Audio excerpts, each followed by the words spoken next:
Madame la sénatrice, je vous donne la parole.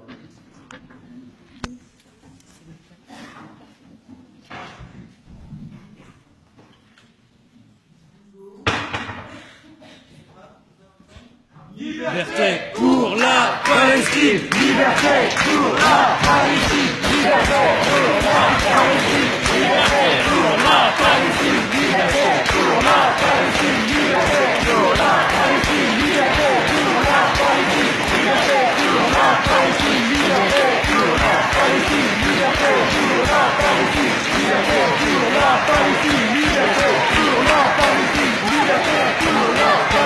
Liberté pour la Palestine. Liberté pour la Palestine. Liberté pour la Palestine. Liberté pour la Palestine.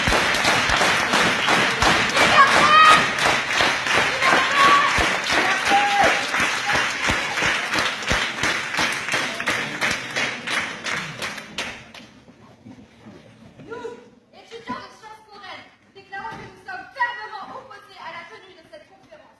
Elisabeth nous s'est invitée au sein de notre établissement pour représenter l'État d'Israël, un État colonisateur gouverné par l'extrême droite. Israël, la soi-disant seule démocratie du Moyen-Orient, viole depuis des décennies le droit international et continue d'imposer un régime d'apartheid violent aux Palestiniens, en dépit de l'indignation internationale. L'apartheid, nous le rappelons, désigne un régime où une partie de la population subit des discriminations et une exclusion fondée sur des critères de race, d'ethnie ou de religion. Ce mois-ci, l'État d'Israël ainsi que les États-Unis ont fait pression sur l'ONU pour supprimer un de ces rapports rédigés par deux Américains spécialistes du droit international, Richard Paul et Virginia Tidey, concluant qu'Israël est coupable de politique et de pratiques constitutives du crime d'apartheid. Ceci a conduit en signe de protestation à la démission de la secrétaire générale adjointe des Nations Unies, Nina Khalaf. Quotidiennement, en Israël et dans les territoires palestiniens occupés, les autorités israéliennes procèdent à des expulsions forcées ainsi qu'à des démolitions d'habitations palestiniennes en Cisjordanie, alors qu'elles continuent d'y promouvoir ces colonies illégales.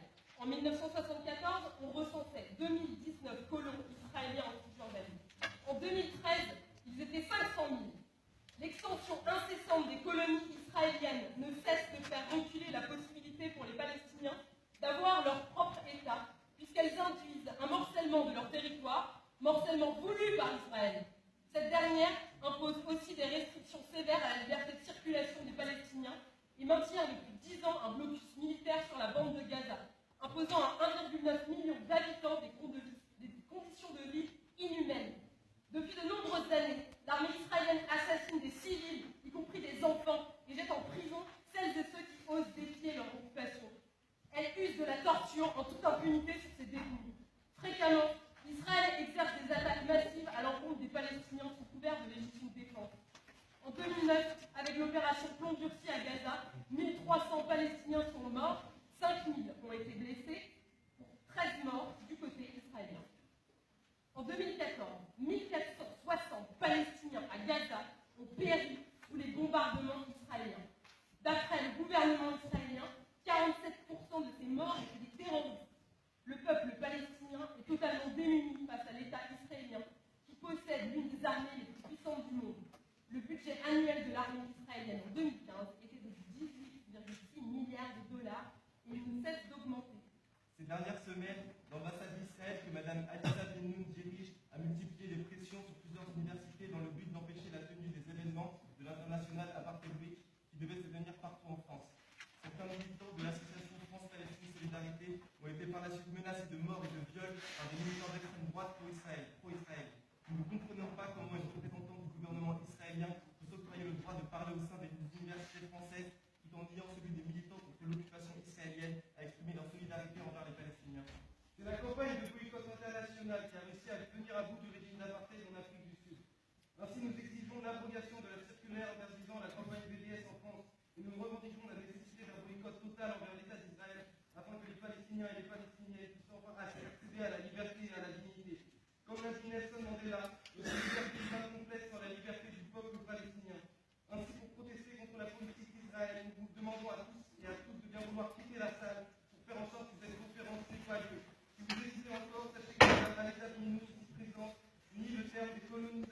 d'Israël et a été la chef du bureau politique du ministre israélien des Affaires étrangères, M. Lieberman, qui déclarait en 2012 au sujet des prisonniers palestiniens qui propose de les transporter en autocar jusqu'à la mer Morte pour les noyer. Merci à tous de quitter la salle, merci de nous avoir écoutés.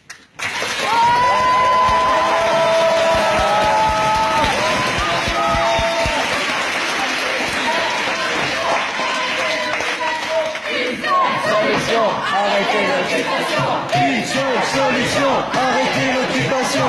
Une seule solution. Arrêtez l'occupation.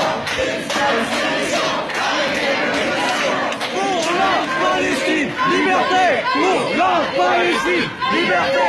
Pour la